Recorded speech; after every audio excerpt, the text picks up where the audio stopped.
des modifications, c'est la 11e, et nous savons qu'une modification, c'est un passage qui permet des ajustements techniques sur le document socle qui est le PLU pour faire vivre les projets de territoire.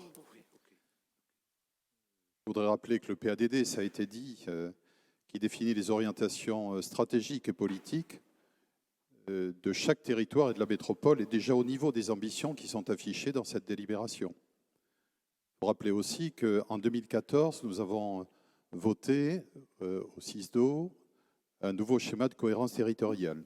Ce SCOT a été le premier en France labellisé Grenelle.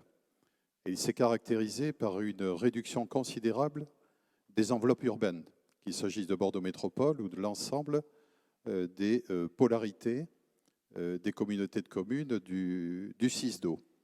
Donc la réduction très contrainte de ces enveloppes urbaines a amené des révisions des orientations de chaque territoire et de chacune de nos communes, à telle enseigne que le PLU de 2016 s'est mis en compatibilité. Ce n'est pas une conformité, c'est une compatibilité sur ces orientations stratégiques. Bien sûr, chaque ville se l'est appropriée à sa manière. On dit quelquefois que le PLU, c'est compliqué à manier, qu'on n'y comprend rien, que c'est trop contraint.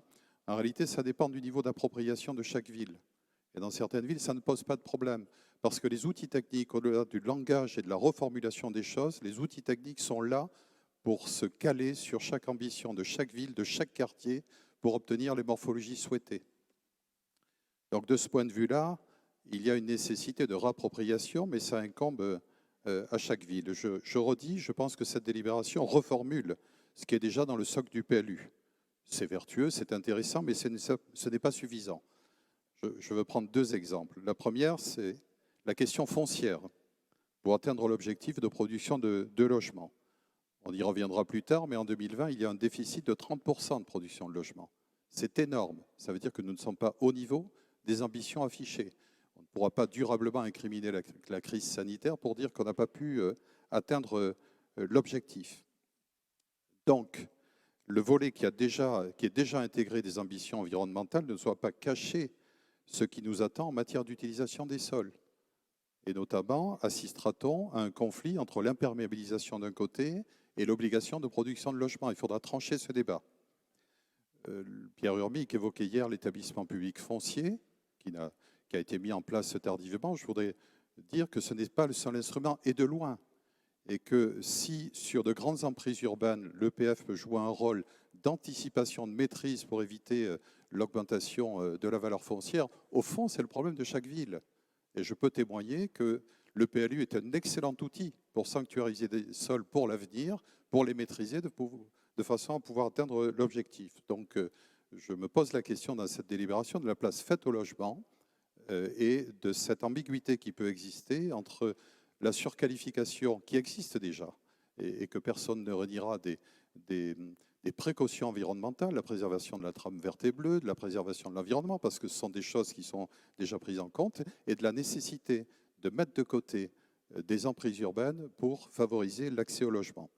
Et la deuxième chose que je veux évoquer, c'est la question de la concertation, qui occupe une place significative dans cette délibération. Elle va être limitée à 1 mois, 5 semaines.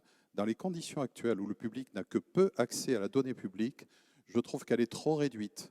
Et que précisément, si nous-mêmes élus, quelquefois, je me mets dedans pour faire simple, avons du mal à nous approprier ces outils, encore plus la population de nos villes méconnaît non seulement le caractère réglementaire, mais aussi les ambitions stratégiques du PLU et l'outil qu'il représente pour l'évolution de leur propre territoire. Et de ce point de vue, je pense qu'il serait nécessaire de se donner un peu plus de temps pour que des modalités diverses et variées de concertation, on en fait dans nos villes, on fait des visios avec les quartiers, etc., puissent donner de la chair à ce PLU et qu'on n'assiste pas ce qui peut, sembler se dessiner quelquefois. D'abord on fait les choses et ensuite on concerte pour voir les effets de ce qu'on a décidé. Je crois qu'il faut renverser les choses, on doit concerter plus longtemps et plus largement avant même de mettre en place nos décisions et je pense qu'il y a là je dirais, un outil pédagogique intéressant sur lequel il faudrait appuyer auprès des populations de nos territoires. Je vous remercie.